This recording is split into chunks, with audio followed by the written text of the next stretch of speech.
Hey everybody, welcome back to Night Shift Forge. I'm Michael Ringel. And today I'm actually going to get back into knife making for a little bit. I really want to make a chef's knife. My wife has been bugging me for one, and I've been wanting one in my kitchen for a while. You think I would already have one, but that's not the case. So I'm going to start off with some 1095 and some 15N20. Cut them to, I don't know, probably about this size. What is that, 2.5 inches, 3 inches, something like that. And get that welded up, get it folded a couple times just to build up the layer count, and then we will get to actually forging a knife. So let's see how quickly I can do this. I'm hoping I can get this done before the next video releases. We'll see though. So yeah, let's get to cutting and cleaning, and then we'll get everything in the fire.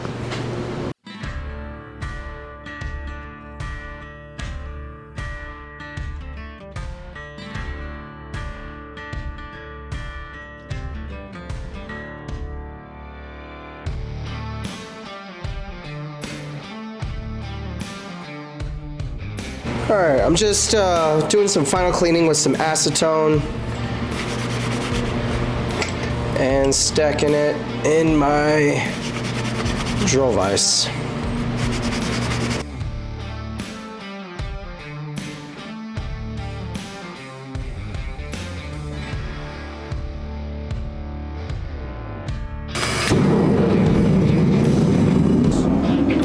Some flux.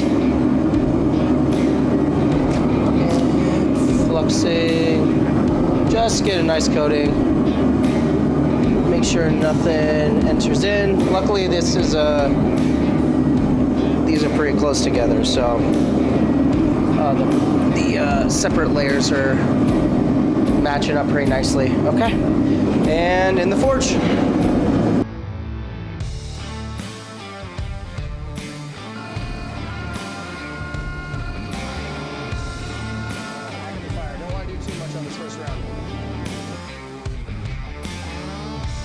Alright, favorite part, starting to draw out.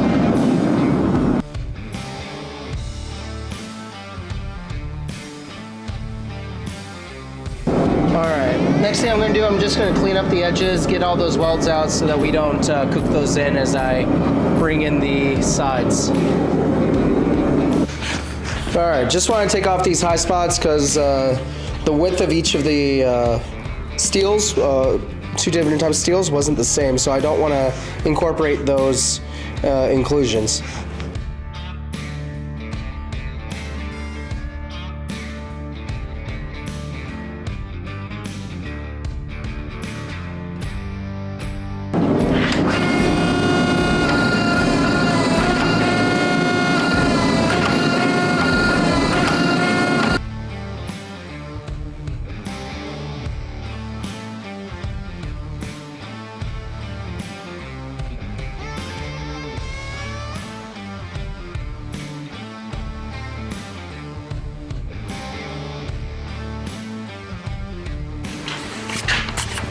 Wire wheel.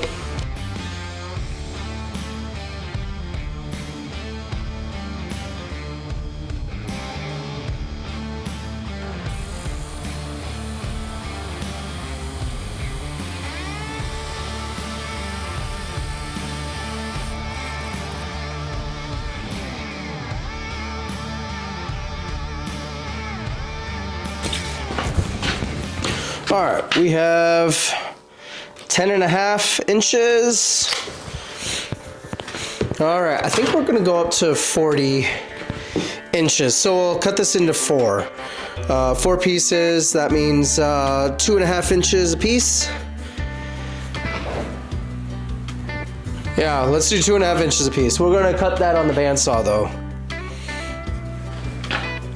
All right, so I have a jig set up so that I will get a consistent length the whole time.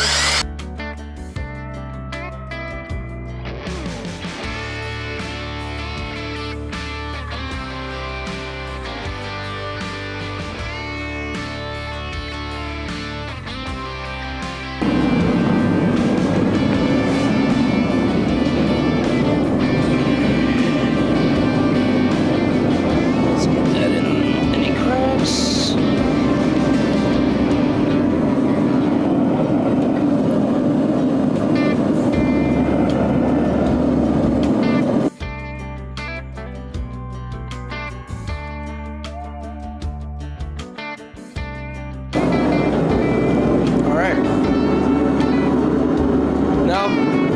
clean off the nubs, the welds, and make sure there's I'm not working in a bad cold shuts side, so I'm cleaning it up.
Let's try to twist this.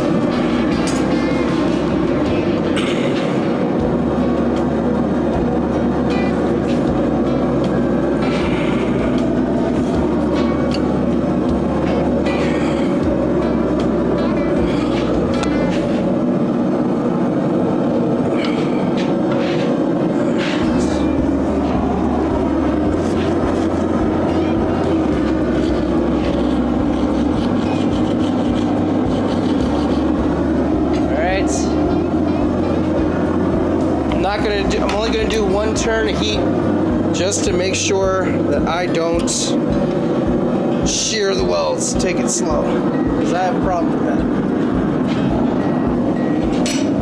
Crap.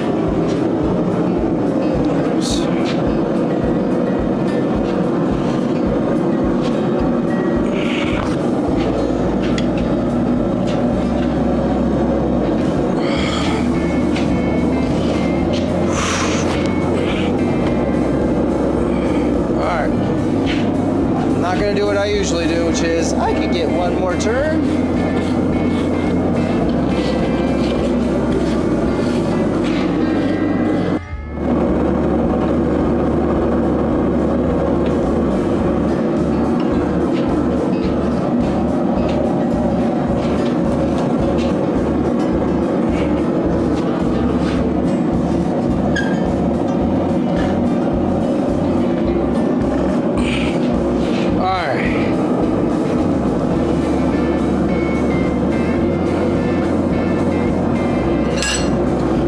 I think I'm going to stop there. Alright, let's cut off the ends before we start squaring up. That way we don't have to. So we don't lose or we don't incorporate any inclusions on it.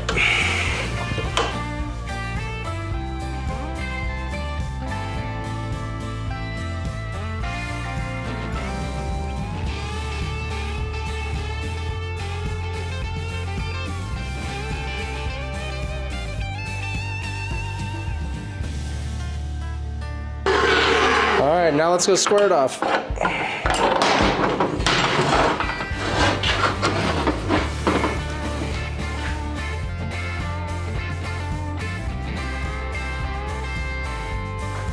Okay, so I have my bar. It's only about a 1/2 inch, and I want to do an integral bolster. So, you know, I screwed up a little bit. I got a little too excited on the press. So what I'm gonna do is I'm gonna fold it one more time. That'll give us 80 layers. I've already twisted it, so it'll have some twist in there too. So this will be a pretty interesting pattern, hopefully.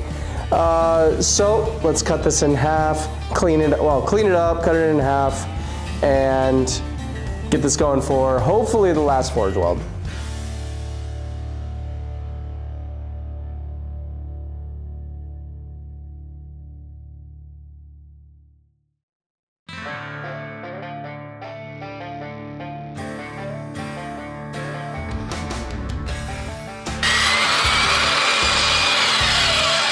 All right, I cut a little bit more than 3/4 of the way through.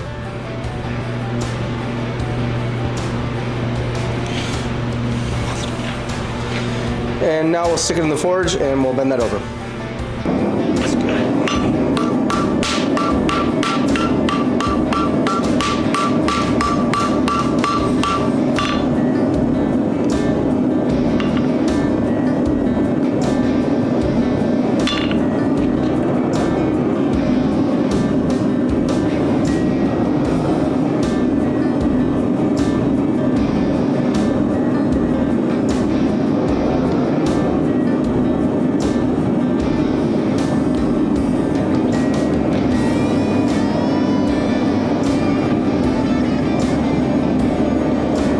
Just trying to get the gaps out and get that flux to pop out so all forge scale will come out.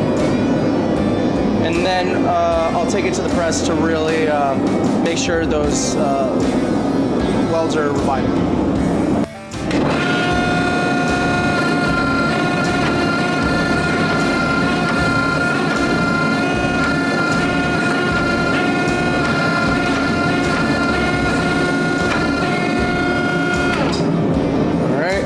Clean this off, reflux, because there is a gap right there where everything was rounded, and I don't want to lose that steel if I can help it.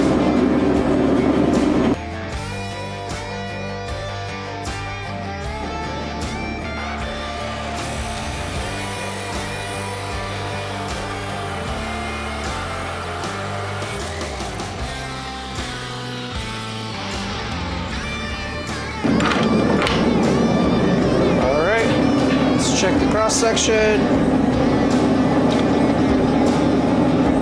I don't see any cracks, so I think we're good for now. Alright, so now I'm going to isolate.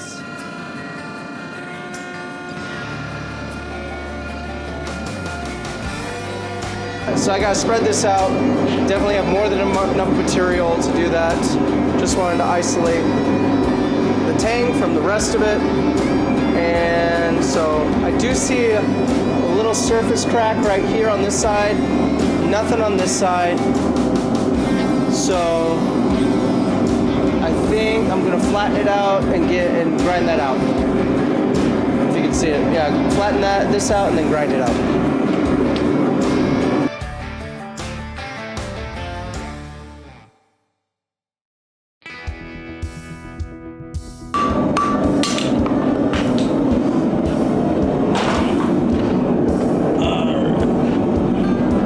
So just trying to widen this out to about 1.5 inches, 2 inches.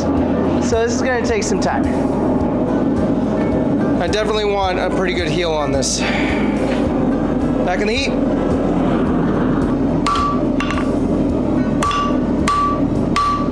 Oh no! A seam is opening up. I gotta try to re-weld it.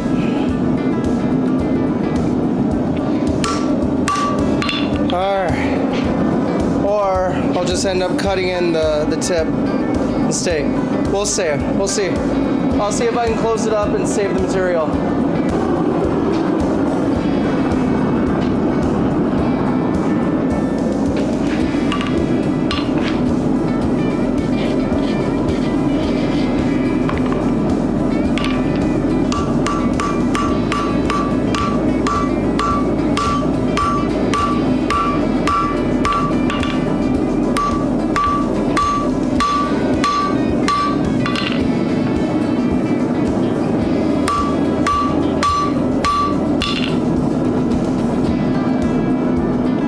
I think we got it in time. Woo, that was close. All right, but now I'm gonna make sure I don't work it cold at all. So just finish off. Let's see, what are we at now? All right, we're about, I don't know, 5.5 inches, kinda. So let's get the tip fully drawn out and then see how far that gets us. All right. That weld is holding! All the welds are holding! Alright.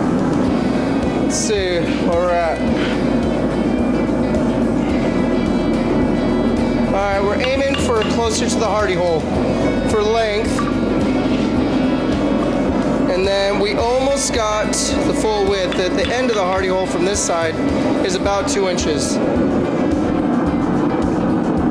So let's see if we have enough steel. I think I still have about 1/4 inch, which on this side maybe 1/8, 3/16, I don't know.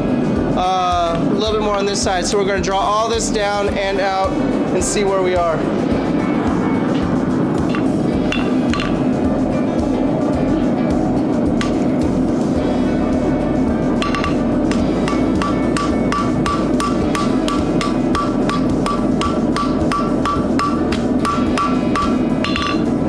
That's much better, much more in line. Now I'll hammer on the spine, get the blade in line, and then start straightening everything out. It's not as long as I want it to be. It's probably about 6 inches. So we'll see after I've lined all this up. But, oh, hold on, let me check the width. The width is almost exactly where I want it, which is, in my opinion, the more important part. So I'll get all of this in line on the next heat. Alright, I think I'm good with the blade. Now I gotta work on the handle. We're gonna do a hidden tang. So I'm gonna get a little stubbiness on this side. So for that, we are going to use the press.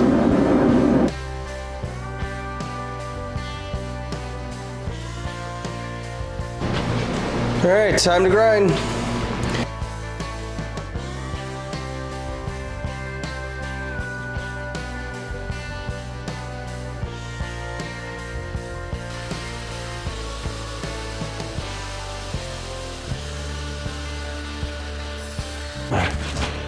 File guide is so useful in these situations to get these corners, to get those corners square, which is what we want.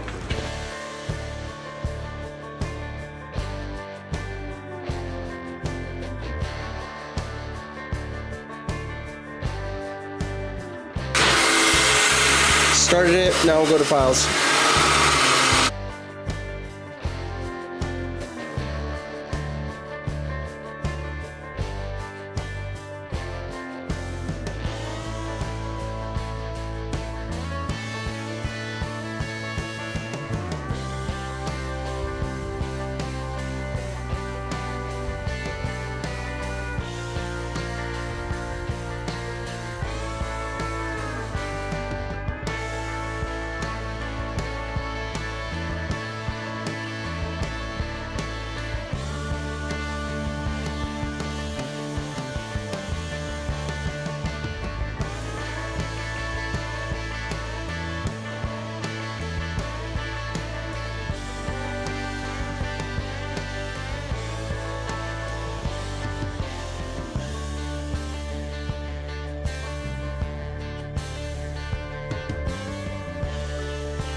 All right, and after many days, well, a few days of working on this knife, it's finished.